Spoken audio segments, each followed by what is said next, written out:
ये कहानी है 1938 की, कैरली नाम के एक आदमी की, हंगेरियन आर्मी में, और वो उस कंट्री का बेस्ट पिस्टल शूटर था।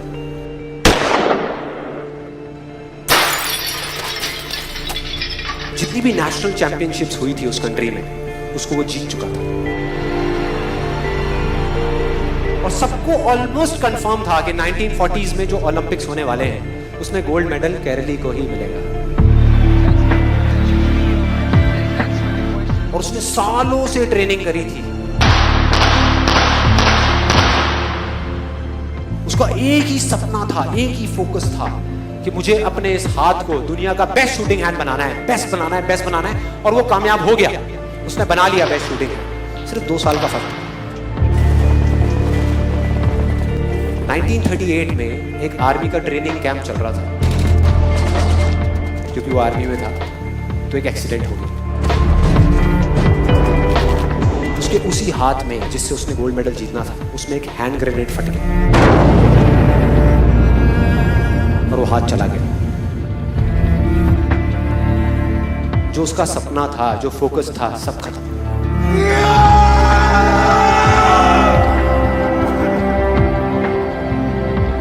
उसके पास 2 रास्ते थे। एक तो ये कि वो बाकी की पूरी जिंदगी रोता रहे और कहीं जा करके छुप जाए, या अपना जो गोल था, जिस पे उसने फोकस किया हुआ था, उसको पकड़ करके रखे। तो उसने फोकस किया उस पे नहीं जो चला गया था, जो उसके पास नहीं था। उसने फोकस किया उस पे जो उसके पास था।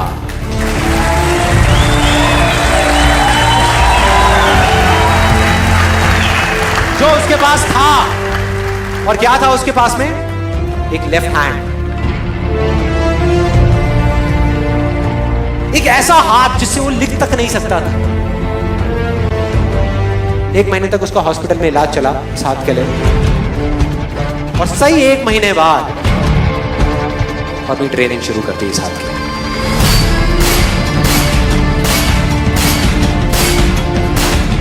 ट्रेनिंग के 1 साल बाद, मतलब कि 1939 में वो वापस आया।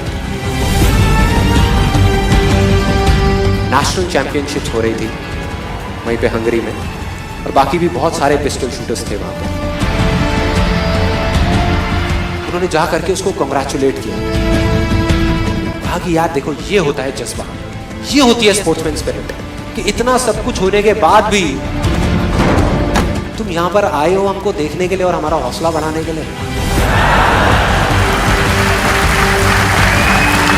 किसी को नहीं पता था कि वो 1 साल से अपनी ट्रेनिंग कर रहा था लेफ्ट हैंड की, और उसने जवाब दिया, मैं यहां पर तुम्हारा हौसला बढ़ाने नहीं आया, तुम्हारे साथ कॉम्पीट करने आया हूं, तुमसे लड़ने आया हूं, तैयार हो जाओ। और कंपटीशन हुआ। बाकी सब वहां पर जितने भी लोग थे वो कॉम्पीट कर रहे थे अपने बेस्ट हैंड से, ये कॉम्पीट कर रहा था अपने ओनली हैंड से, ओनली हैंड से। कौन जीता? The man with the only hand, Carly जीत गया। लेकिन वो यहां नहीं रुका। उसका गोल क्लियर था कि मुझे इस हाथ को इस कंट्री का नहीं, इस पूरी दुनिया का बेस्ट शूटिंग हैंड बनाना है। उसने अपना सारा फोकस उठा करके डाला 1940 पे, जब ओलंपिक्स होने वाले थे। लेकिन 1940s के ओलंपिक्स कैंसिल हो गए वर्ल्ड वॉर की वजह से।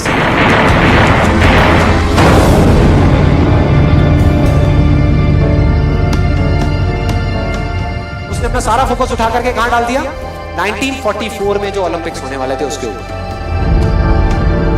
1944 में जो ओलंपिक्स होने वाले थे वो भी कैंसिल हो गए वर्ल्ड वॉर की वजह से, फिर से कैंसिल।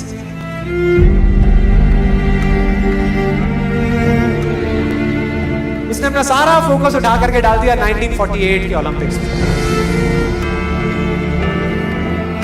1938 में उसकी एज थी 28 साल, 1948 में उसकी एज हो चुकी थी 38 इयर्स। और जो यंगर जो प्लेयर्स आते हैं निकल करके, उनसे कॉम्पीट करना मुश्किल होता चला जाता है। लेकिन मुश्किल नाम का ये वर्ड था ही नहीं उसकी डिक्शनरी में। वो गया, पूरे वर्ल्ड के बेस्ट शूटर्स आए हुए थे जो अपने बेस्ट हैंड से कॉम्पीट कर रहे थे, और ये अपने ओनली हैंड से कॉम्पीट कर रहा था।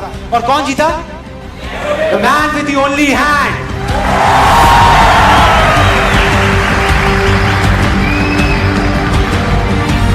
लेकिन वो तब भी नहीं रुका। 1952 ओलंपिक्स, दोबारा कॉम्पीट किया उसने, और इस बार गोल्ड मेडल कौन जीता? गैरल लीड। 4 साल बाद दोबारा से, और पूरी की पूरी हिस्ट्री को बदल करके रख दिया ओलंपिक्स। इस पर्टिकुलर कंपटीशन में उससे पहले किसी भी एथलीट ने लगातार 2 गोल्ड मेडल्स नहीं जीते।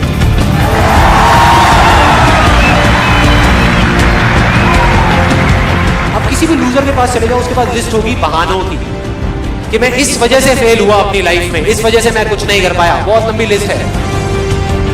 और दूसरी तरफ विनर के पास चले जाओ, उसके पास में 1000 वजह होगी वो ना करने की जो वो करना चाहता है, सिर्फ एक वजह होगी वो करने की जो वो करना चाहता है, और वो कर जाएगा।